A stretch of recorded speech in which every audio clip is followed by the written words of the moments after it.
안녕하세요, 말풀이입니다. 오늘은 커피 이야기를 해보겠습니다. 혹시 카파라는 브랜드 들어보셨나요? 커피 브랜드인데 카파라는 이름을 씁니다. 왜냐하면 커피가 카파에서 왔거든요.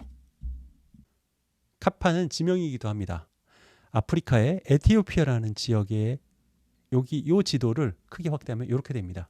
카파라는 지역이 보이죠? 여기에서 커피가 처음 발견이 됐기 때문이다. 에티오피아 위치에서 보면 한 요쯤 되겠네요. 이 지역에 염소를 치는 목동이 있었다고 해요. 이렇게 지금 염소를 치는 목동인데, 이 목동이 산에 어디에서 염소를 치고 있었는데 이 염소들이 어떤 열매를 먹고 갑자기 막 신이 나서 흥분하는 거예요. 그리고 여기 보면 이 이제 염소를 치던 목동 이름이 뭐 칼디라고 하던데, 이 목동도 막 흥분한 게 보이시죠? 이들이 먹었던 열매가 바로 커피였다는 겁니다.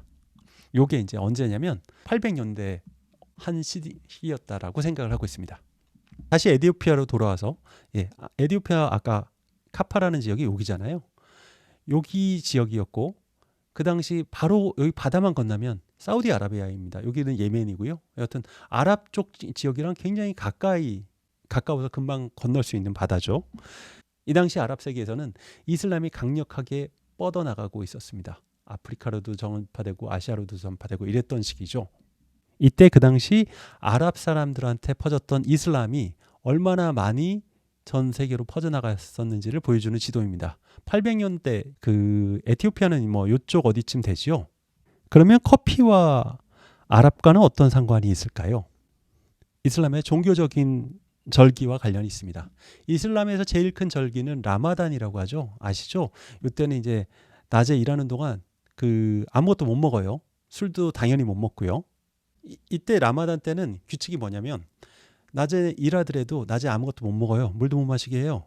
그러다가 해가 진 다음에 음식을 먹을 수 있습니다. 그리고 음식 먹고 난 다음에도 그냥 자는 게 아니라 알라를 믿는 명상을 좀 하도록 되어 있어요. 근데 낮에 보통 아무것도 안 먹으니까 저녁 때 제가 아는 이슬람 친구들도 과식을 엄청 한답니다.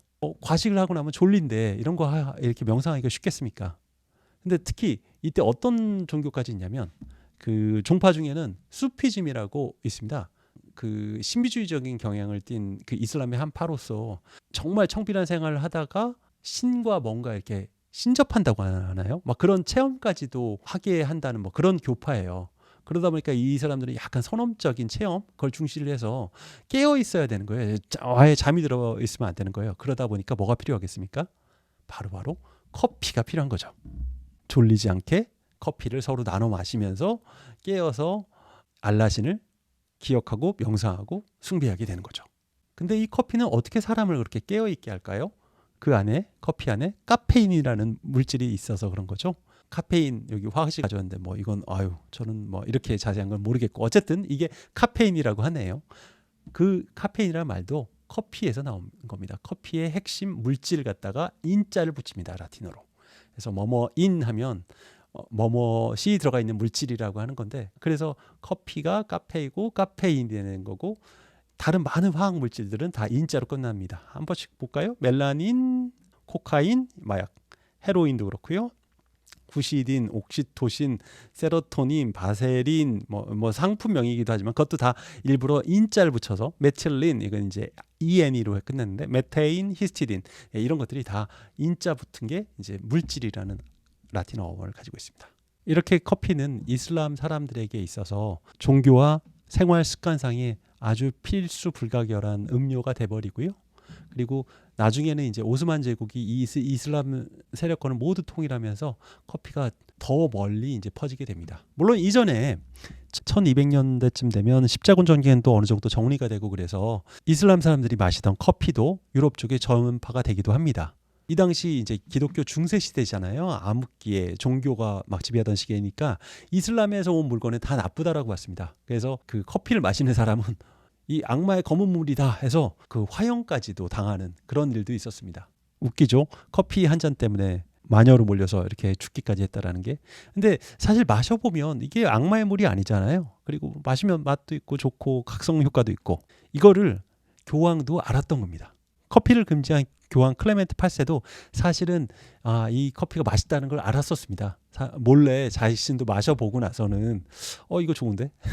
막 이렇게 된 거죠. 그래서 이런 커피한테 세를 내린 일이 발생하는데 이거 한번 보십시오. 이 훌륭한 음료를 이교도들만의 음료로 하기엔 너무나 안타깝다. 이제 내가 커피에게 세례를 내리니 기독교의 음료가 되길 바라노라 하면서 커피를 침례를 베풀어요. 세례를 베풀어요. 그리고 커피가 기독교 음료가 됐으니까 다 마셔도 된다. 이렇게 돼서 유럽에 커피를 퍼뜨리는 계기가 된 겁니다. 이게 바로 1600년입니다. 이때부터 유럽은 커피를 즐겨 마시게 되었습니다. 커피가 어떻게 유럽에 퍼지게 됐는지 얘기를 해봤습니다. 달달한 커피가 마시고 싶어지시나요? 다음에는 이런 다양한 종류의 커피에 대해서 하나씩 살펴보도록 하겠습니다. 오늘의 말풀이 요약입니다. 커피는 카파라는 에티오피아 지역에서 왔고요. 그래서 이름이 커피가 되었고 우리가 마시는 카페도 커피라는 말과 같은 커피 마시는 곳이라는 의미입니다. 카페인 할 때 인은 라틴어로 뭐뭐의 물질이라는 뜻입니다. 그래서 카페인, 헤로인, 코카인, 쿠시딘 이건 이제 상품명 같은데요. 이렇게 하여튼 물질이라는 뜻으로 이런 인자를 쓴다라는 것도 기억하면 재밌겠습니다.